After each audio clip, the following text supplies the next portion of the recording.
राधे राधे दोस्तों। हमारी आज की कहानी का शीर्षक है कौन सा रिश्ता सबसे खास। आज एक कॉलेज में सुखी वैवाहिक जीवन पर एक कार्यक्रम हो रहा था जिसमें कुछ शादीशुदा जोड़े हिस्सा ले रहे थे। जिस समय प्रोफेसर मंच पर आए उन्होंने नोट किया कि सभी पति पत्नी शादी पर जोक कह सुनकर हंस रहे थे। ये देखकर प्रोफेसर ने कहा कि चलो पहले एक गेम खेलते हैं, उसके बाद अपने विषय पर बातें करेंगे। सभी खुश हो गए और कहा कौन सा गेम। प्रोफेसर ने एक विवाहित महिला को खड़ा किया और कहा कि तुम ब्लैक बोर्ड पर ऐसे 25 से 30 लोगों के नाम लिखो जो तुम्हें सबसे अधिक प्यारे हों। महिला ने पहले तो अपने परिवार के लोगों के नाम लिखे, फिर अपने सगे संबंधी, दोस्तों, पड़ोसी और सहकर्मियों के नाम लिख दिए। अब प्रोफेसर ने उसमें से कोई भी कम पसंद वाले 5 नाम मिटाने को कहा। लड़की ने अपने सहकर्मियों के नाम मिटा दिए। प्रोफेसर ने और 5 नाम मिटाने को कहा। लड़की ने थोड़ा सोचकर अपने पड़ोसियों के नाम मिटा दिए। अब प्रोफेसर ने और 10 नाम मिटाने को कहा। लड़की ने अपने सगे संबंधी और दोस्तों के नाम मिटा दिए।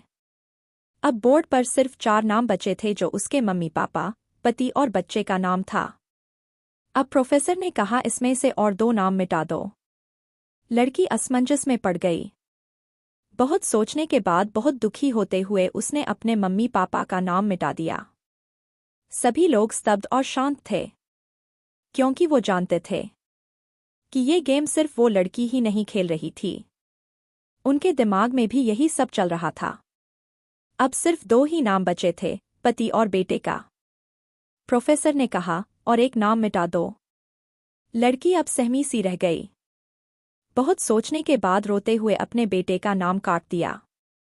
प्रोफेसर ने उस लड़की से कहा तुम अपनी जगह पर जाकर बैठ जाओ।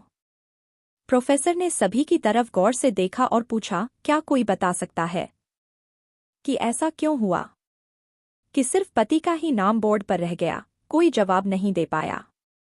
सभी मुंह लटका कर बैठे थे। प्रोफेसर ने फिर उस लड़की को खड़ा किया और कहा ऐसा क्यों किया तुमने, जिसने तुम्हें जन्म दिया और पाल पोस कर इतना बड़ा किया, उनका नाम तुमने मिटा दिया। और तुमने अपनी कोख से जिस बच्चे को जन्म दिया उसका भी नाम तुमने मिटा दिया। लड़की ने जवाब दिया अब मम्मी पापा बूढ़े हो चुके हैं, कुछ साल के बाद वो मुझे और इस दुनिया को छोड़ के चले जाएंगे। मेरा बेटा जब बड़ा हो जाएगा तो जरूरी नहीं कि वो शादी के बाद मेरे साथ ही रहे, लेकिन मेरे पति जब तक मेरी जान में जान है तब तक मेरा आधा शरीर बनकर मेरा साथ निभाएंगे। इसलिए मेरे लिए सबसे अजीज मेरे पति हैं। प्रोफेसर और बाकी स्टूडेंट ने तालियों की गूंज से लड़की को सलामी दी। प्रोफेसर ने कहा बिल्कुल सही कहा कि तुम और सभी के बिना रह सकती हो, पर अपने आधे अंग अर्थात अपने पति के बिना नहीं रह सकती हैं। मजाक मस्ती तक तो ठीक है, पर हर इंसान का अपना जीवन साथी ही उसको सबसे ज्यादा अजीज होता है। तो दोस्तों, देखा आपने, हम पति पत्नी के रिश्ते का मजाक बनाते हैं, उन पर चुटकुले रखते हैं।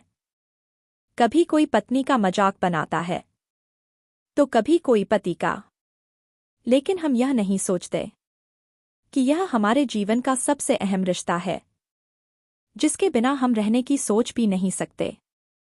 सोचिए जिनके साथ हादसे होते हैं, जिनके पति या पत्नी उनसे बिछुड़ जाते हैं, उनके ऊपर क्या बीतती है। इसीलिए कभी भी अपने पति या पत्नी का मजाक ना बनाएं और खुश रहे। दोस्तों, अगर आपको यह कहानी अच्छी लगी हो तो वीडियो को लाइक करें और चैनल पर नए हो तो चैनल को सब्सक्राइब करें। हमारे साथ अंत तक बने रहने के लिए धन्यवाद। जय श्री राधे।